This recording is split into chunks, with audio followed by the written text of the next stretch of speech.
Peace and strength to everybody. We're in the book of Revelations, the 13th chapter, and the writer says that the writer refers to the lamb that was slain from the foundation of the world.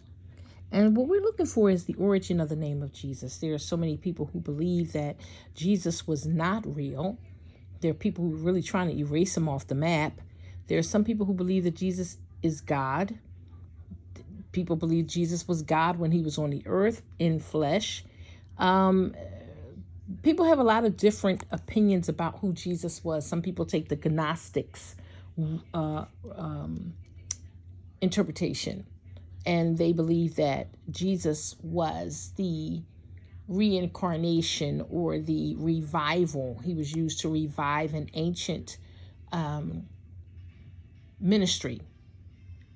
And that Jesus is not Yahweh. I am one of those people who believe Jesus was not Yahweh because the name of Jesus is associated to reconciliation, healing, miracles, salvation.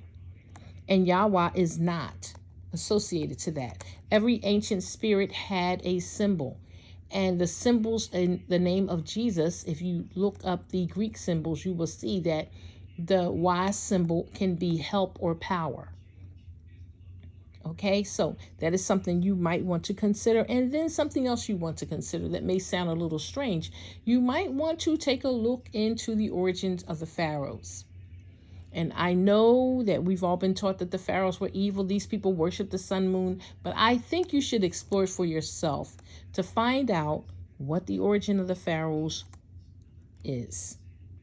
And then decide from there, because Jesus was in the beginning with God.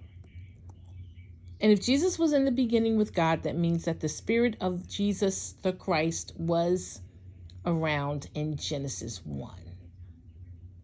That means Noah may have encountered it. That means maybe Seth, the other son of Adam. I don't know, but it is something to consider. What does this mean? That there's a lamb that is slain before the foundation of the world.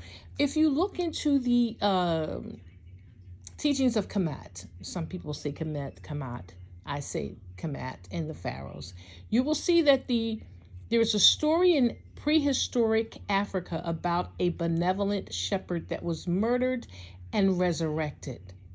And then I want you to keep in mind the book of Corinthians, I believe it's the 15th chapter, first verse, 15th chapter, that talks about, the writer talks about the